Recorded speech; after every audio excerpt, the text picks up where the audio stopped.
everyone. Welcome to our new edition of our video posts. As with every edition, our objective and goal is to share valuable insights in the world of investments and markets. We do trust and hope that this edition too will be as engaging and as insightful as our regular posts. This edition is coming at a very interesting times for Indian markets.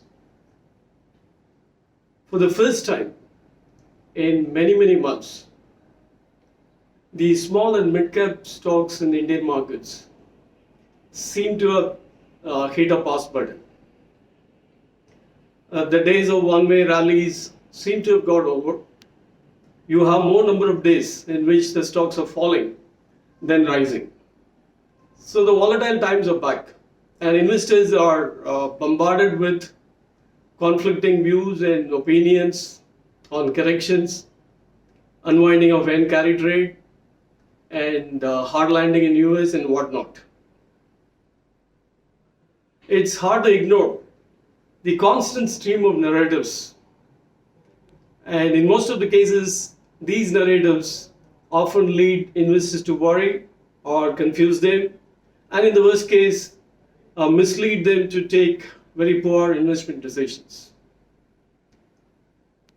Keeping in mind of these challenges which investors are facing, we thought we'll bring out an edition that will focus more on how to navigate the kind of volatility one is going to witness in these markets with a very balanced and rational and an objective approach. That's the overall plan for this edition. Of course, we don't want to add to the already rising noise, and our objective is to help investors to separate the signals from the noise. At the same time, we would like to be very candid with respect to the hard reality these investors have to face in the coming times. So right now, if you're paying attention to, you're being hit by countless number of articles, blogs, videos with screaming titles like, how will the upcoming recession hit your portfolio stocks? Or will the Fed rate cuts crash the markets? And so on. Most of these times, these narratives come with hand-picked or cherry-picked historical anecdotes that fuel further anxiety for investors. On the flip side, if you tune to the business channels, the money managers, the fund managers exude all-round optimism, and they rarely utter a word on correction. Always talk about time correction, sector rotation, or consolidation, etc., if they are confronted with the expensive valuation. So investors are caught in this crossfire with various signals coming from various quarters. It's one thing to say, buy right and sit tight. But the other thing is to follow through on the ground when you are hit with contrasting narratives that are designed to keep you off the block. Passive investing may seem very simple on the paper. Take, for example, 100x in 20 years. Most of the investors have made if you're compounding your money at 25%. That looks very simple on the paper. But in reality, how many investors do it?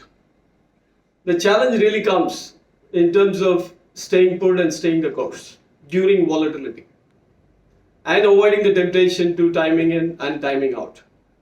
That's where most of the investors fail, and a lot of investors don't get to make that kind of return by sitting tight.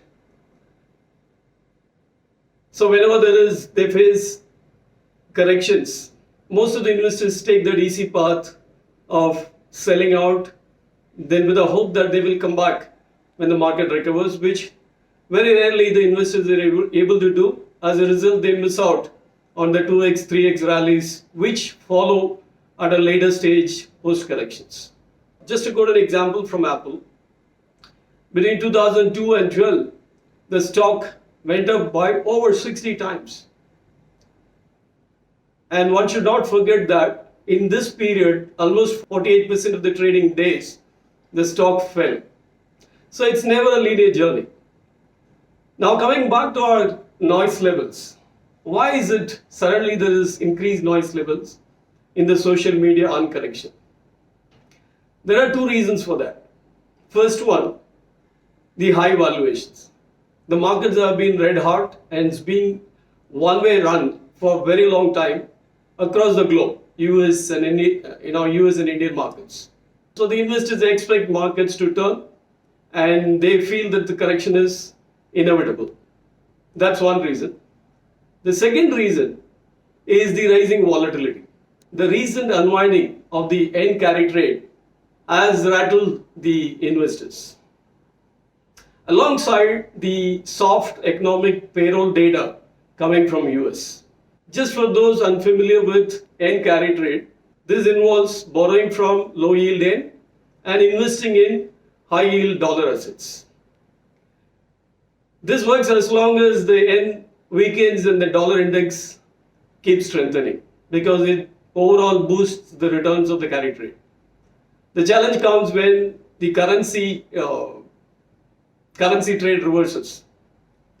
So when the yen started strengthening, it led to sell-off in US assets. Combine this with these challenges which are coming in terms of payroll and jobs data in US, you have a recipe for terrible market turbulence, which is what we are witnessing. Is this over or more to come? Look at the contrasting situation between US and Japan. US is just starting the interest rate cutting cycle, whereas Japan probably is looking at another 25 bips hike over the next few quarters. So this currency drivers for strengthening of yen is not over it, which means the turbulence is likely to continue because the carry trade unwinding probably has more to go. Combine this with the volatile data points which one is getting from US in terms of payrolls, jobs and inflationary data. Overall, the volatility is here to stay and unlikely to fade away anytime soon. Now let's come back and look at how investors should navigate this volatility. That's the most important point to look at. In terms of shorter term challenges, of course, it's not going to be easy.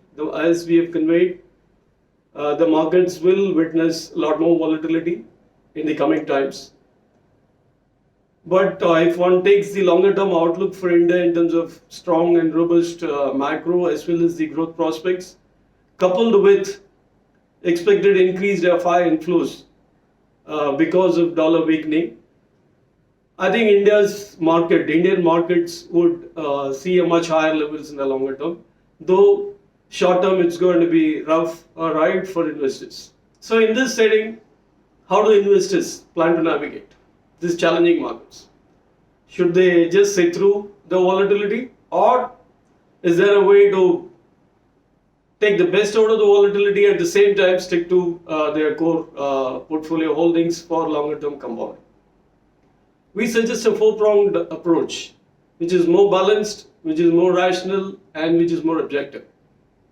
The first, prune overheated position to raise the cash level in portfolio. Second, invest in special situation and tactical opportunities where the underlying opportunities don't get impacted by the market level so much as your core portfolio holdings. And the third is stick to the core portfolio holdings. Don't disturb them and stay with the core portfolio and ride through the volatility without worrying about the notional interim losses during the volatility. And the fourth, which is most important, is continue to identify bottom-up and stock-specific opportunities and invest in them, because there are many opportunities which are undervalued, which keep coming in this market given the huge universe in the Indian markets. This is what we would suggest. In summary, the best way to handle this volatility is to tune out the noise. Of course, it's hard to do, especially when streams of headlines and streams of narratives hit you and make you worry. And successful investors do that by staying focused on the long term and staying the course, sticking to the knitting, and avoiding the temptation to time in and time out of the markets. That's the most prudent and proven approach to get the best out of the long term compounding without yielding to the trap of market timings. In this context, it will be wonderful to remember one of my favorite quotes from Morgan Housel. The quote goes like this: all past corrections look like an opportunity, and all present and future corrections look like risks. I think it's very important to remember at this point in time to recollect what exactly this quote conveys. With this, let me conclude my video post. Hope you found this very informative and insightful. If you like it, please give a thumbs up and share it with your friends and networks. Please don't forget to subscribe to our video channel, YouTube channel, for getting regular uploads and updates. Thanks a lot. Happy value investing. See you in my next. Thank you. For more videos, subscribe to our YouTube channel for our regular updates and follow us on other social medias.